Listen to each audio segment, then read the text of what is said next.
महात्मा जी ने सागर से पूछा, हे सागर, ये बताओ, तमाम पापी मनुष्यों के पापों को गंगा माता आप तक पहुंचा देती है, उनके पापों के पाप से आप दुखी नहीं हो जाते? सागर ने शांत होकर के कहा, नहीं, हम दुखी नहीं होते। क्यों? हम उनके पापों को अपने पास रखते ही नहीं है, हम बादल को दे देते हैं। वो कैसे? बोले, जब खूब गर्मी होती है तो हम तपते हैं और हमारा जल ऊष्मा बन करके ऊपर जाता है, तो उसी ऊष्मा के साथ में, उसी गर्मी के साथ में पाप भी उन सब मनुष्यों के बादल में चले जाते हैं। महात्मा जी बादलों के पास गए और पूछा, बादल, सारे मनुष्यों के पापों के कारण ही आप काले काले दिखाई देते हो क्या? इसीलिए सांवले हो गए हो क्या? ये मनुष्यों के पाप तुम्हारे भीतर है के? बोले, नहीं नहीं, ये तो मेरा स्वभाव है सांवलापन। पाप मनुष्यों के अपने पास हम नहीं रखते। सागर देता तो मुझको है, लेकिन हम जहां जिसका पाप होता वहीं पहुंचा देते। कैसे? बोले, मेघ जब आता है, उमड़ गुमड़ आता, वर्षा ऋतु आती है, तो हवा हमको वहीं ले जाती है जहां जिसका पाप होता है, उसी के गांव में उसी के ऊपर जाके बरस देते। यानी जहां पाप था वहीं फिर आ गया, गया कहीं नहीं। संत कहते हैं, 1000 गैया हो और गैया का बच्चा छोड़ दिया जाए, हजारों गायों में से बच्चा जाते जाते अपनी मां को ढूंढ लेगा और पैपान करेगा। जिस प्रकार हजारों गायों के बीच में वत्स, गौ वत्स अपनी मां को ढूंढ लेता है, ऐसे हजारों चालाकियों के बीच में, हजारों जन्मों के बीच में, जन्म जन्मांतर के पाप पीछा करते हुए उस प्राणी को ढूंढ लेते हैं और उसको दंड दिलवा देते हैं।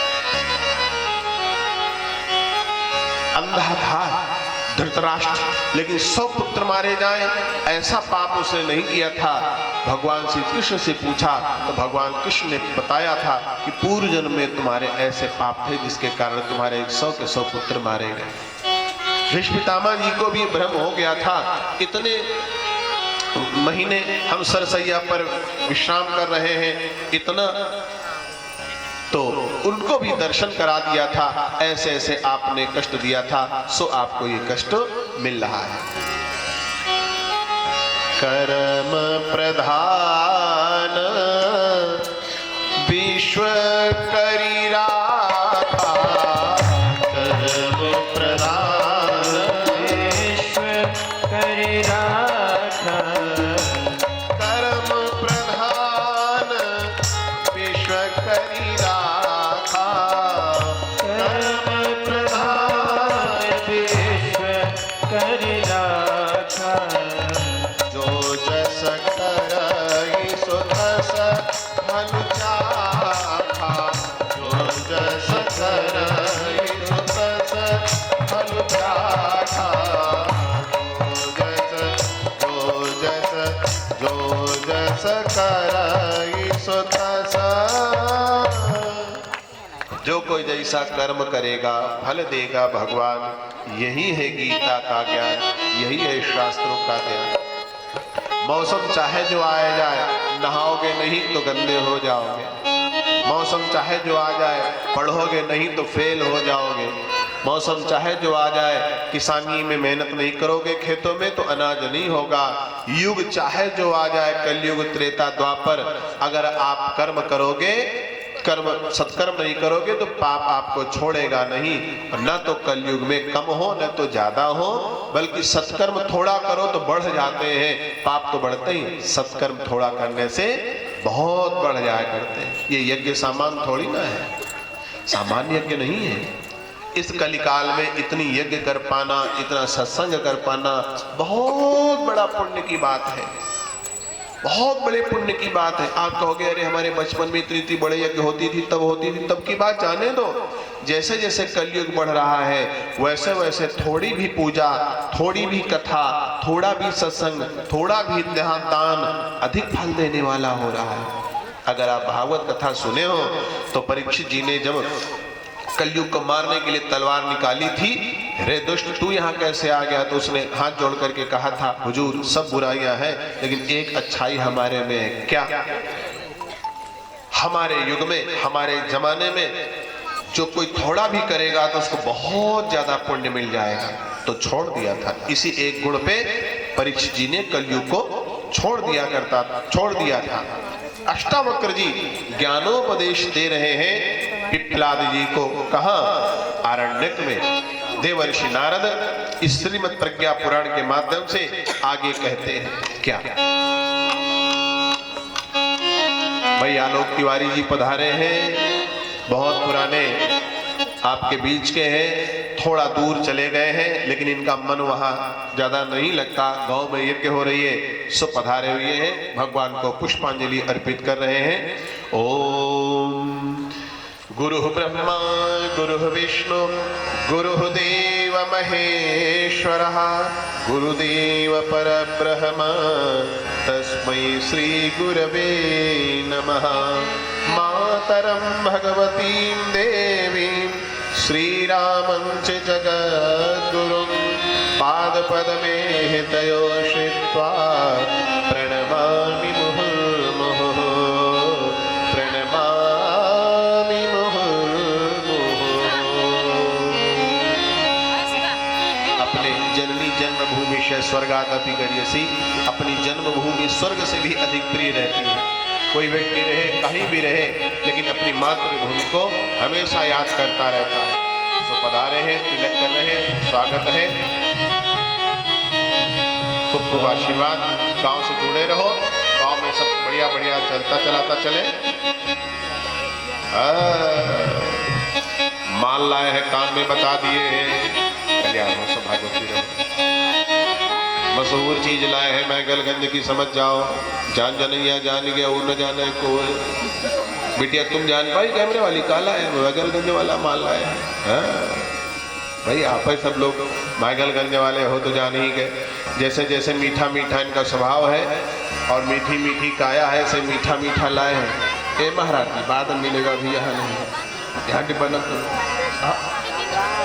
यहाँ न करो। हाँ, यहाँ डिब्बा खोलने से मना कर दिया। भाई बहनों, तब से लेकर आज तक, बस बैठो बस बैठो, तब से लेकर आज तक भी प्रश्न है कि जब सब कुछ मनुष्य भगवान ने हमारे शरीर में भेजा है तो हम बहिर्मुखी क्यों हैं, पाप क्यों कर रहे हैं?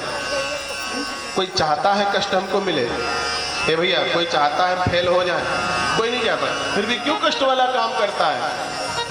कारण निवारण दिया है। क्या बताया? अध्यात्मनस्तु क्षेत्रस्य विकास क्रमपद्धतौ सर्वप्रथम अध्यात्म ज्ञानस्य हि भूमिका आत्म प्रेरणयोदेति कृपया च गुरोरयं यो हि जीवन क्षेत्रस्य प्रथमा भूतिः उच्यते। बस बैठो, कथा में ज्यादा पैलगी न करे के चाहिए, जान लो। एक कछुई हो, सब लोग देखी है, पिंक कलर की साड़ी पहन के आई है, ठीक है ना, तो सबका मन उस ओर जाएगा। भगवान की कथा में बस संक्षिप्त अभिवादन करना चाहिए, वहां भगवान ही सर्वश्रेष्ठ होते हैं और किसी को बुरा नहीं मानना चाहिए। कथा में आए पैर हमारे नहीं छुआ, भगवान को ही प्रणाम करना पर्याप्त रहता है। बोलो श्री हरि नारायण विष्णु भगवान की जय, गायत्री माता की जय। तो अपने आप को जानने, माया से बचने और कर्म फल से बचने का सबसे पहला उपाय बताते हैं आत्म प्रेरणयोदेति। जो आत्मा का जागरण कराए उसका वर्ण करो, अर्थात गुरु को वर्ण करो। जीवन में मार्गदर्शक को बुलाओ, जीवन में एक गाइड रखो, जीवन में एक ऐसा गुरु रखो जो तुमको संभाल ले, तुमको संवार दे, तुमको साध दे, आगे बढ़ा दे। ये मनुष्य का जरूरी है। विवाह होता है तो हिंदुओं में मांग भरना जरूरी है। स्कूलों में ड्रेस पहनना जरूरी है, फौजी को ड्रेस पहनना जरूरी है, डॉक्टर को अपनी ड्रेस पहनना जरूरी है। उसी प्रकार से मनुष्य को अपने जीवन में गुरु को लाना, गुरु के अनुशासन में रहना जरूरी है। गुरु ग्रह गए, क्यों गए? पढ़ना रघुराई, अल्पकाल विद्या सब पाई। गुरु के घर जाना होता है। भगवान भी जन्मेंगे तो गुरुकुल जरूर जाएंगे। संदीपन के पास, गर्गाचार्य के पास में भगवान श्री कृष्ण सानिध्य जरूर प्राप्त करेंगे।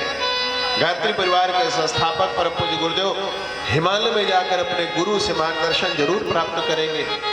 स्वामी विवेकानंद जी अपने गुरु रामकृष्ण परमहंस जी से मार्गदर्शन जरूर प्राप्त करेंगे।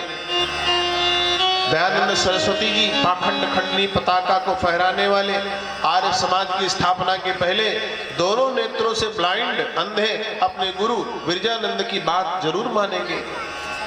जो जो महान हुआ है वह अपने गुरु के सानिध्य से हुआ है। हमारी आपकी औकात छोटी है और गुरु से जब जुड़ जाते हैं तो औकात बड़ी हो जाती है। नाले का पानी कोई पूछता नहीं, लेकिन यही नाले का पानी जब गोमती में मिल जाता है तो गोमती मैया बन जाता है। गोमती